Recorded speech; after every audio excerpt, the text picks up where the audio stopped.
Aussi étrange que cela puisse paraître, parmi les contes, les mythes et les légendes, l'histoire que je vais raconter s'est déroulée il y a tout juste quelques années, ou peut-être déjà une éternité.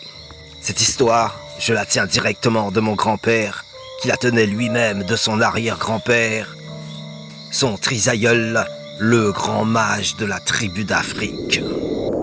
Voilà de tout cela pas mal de temps, mais pour moi, c'est comme si c'était hier, C'est une histoire dont beaucoup de monde ont entendu parler, mais qui fait partie des contes, des mythes et des légendes de civilisations anciennes qui, de par des millénaires, auraient atteint un degré de sagesse et d'équilibre. Bien sûr, grand concepteur de technologies ultra-modernes, mais dans un cadre et un mode de vie calme, paisible et pacifique. Mais après plus de 1000 ans d'une guerre qui ne semblait prendre fin que lorsque certains nouveaux souverains décidèrent d'instaurer la paix. Il y eut une civilisation ancienne qu'on appelait le monde de l'Atlantide, dont on a retrouvé les vestiges et les constructions, pas loin dans la zone de Cuba, océan Atlantique au large des Bahamas, Göbekli Tepe et la vallée de l'Indus. Et bien sûr, pas loin du pôle Nord.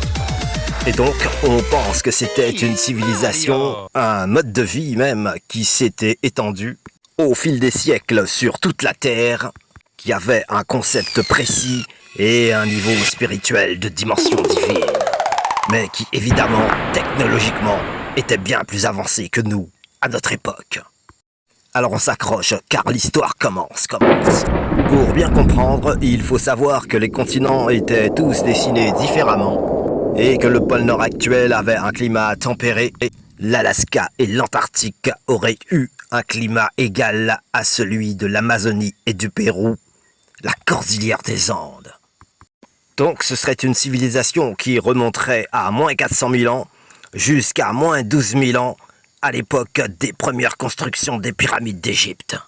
Et ce serait de par là même une civilisation dont la technologie surpasserait de très loin celle de notre époque. On n'a jamais vu ça. Alors concrètement, ils auraient déjà inventé des avions supersoniques, des hydravions à propulsion magnétique, des sous-marins nucléaires, et tout ce qui est ballon dirigeable et autres conceptions aéronautiques.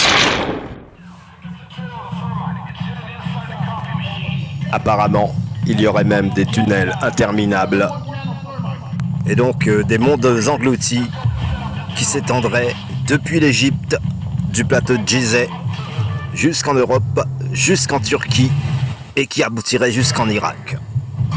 Comme une sorte de labyrinthe à multiples directions. Il y a également des villes souterraines et des bases extraterrestres enfouies au creux des montagnes, des entrées de grottes et des tunnels sans fin, allant quasiment jusqu'au centre de la Terre, comme le mont Bucci en Roumanie. Ok, on pourrait faire le rapprochement avec les romans de Jules Verne, de la Terre à la Lune, 20 000 lieues sous les mers, avec le Nautilus et le capitaine Nemo, et Voyage au centre de la Terre. Oui, naturellement, on retrouve les vestiges de toutes ces civilisations-là, au niveau de Cuba jusqu'au pôle Nord, et en redescendant évidemment vers la Turquie, Cambodge, Malaisie, et jusqu'à aujourd'hui, on retrouve encore des traces, des similitudes parmi les gravures, les artefacts. Parmi les monolithes et mégalithes, on retrouve encore des gravures, des ressemblances. Ces différents peuples égyptiens, Afrique centrale, population sud-américains, donc Inca, Maya, Aztèques, Olmec, Toltec et d'autres tribus africaines. Donc des peuples antiques, et que la technologie serait beaucoup plus avancée que la nôtre aujourd'hui.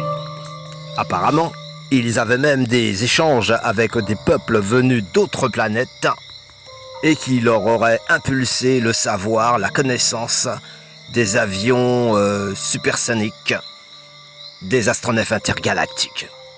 Voyager entre différentes planètes et franchir des portails ouvrant sur des tunnels interdimensionnels. Tout cela grâce à l'énergie d'un cristal qui n'était autre que les éclats d'une météorite tombée il y a de cela des millénaires. Mais la chose qu'il faudrait retenir, des peuples beaucoup plus avancés avec une technologie beaucoup plus performante que la nôtre. Alors en fait, ils se servaient d'un cristal.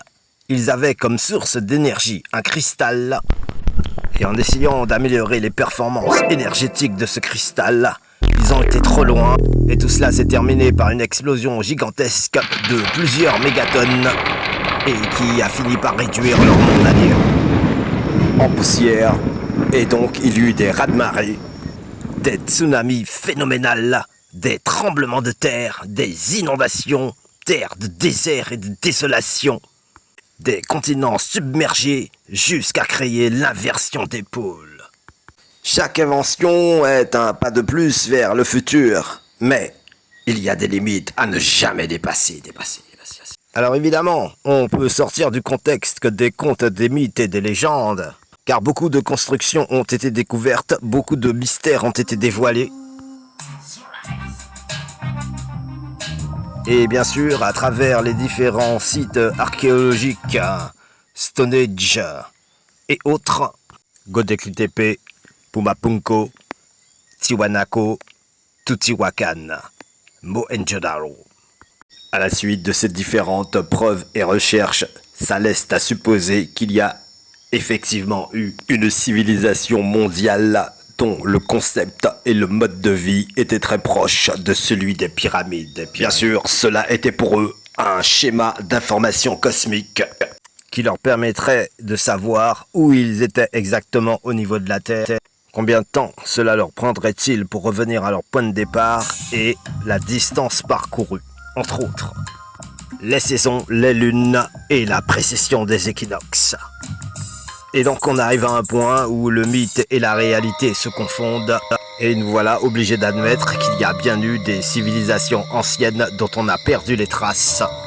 De nos jours, on ne sait plus vraiment ce que tout cela signifie au niveau des symboles et des artefacts. La question, c'est de pouvoir remonter le temps.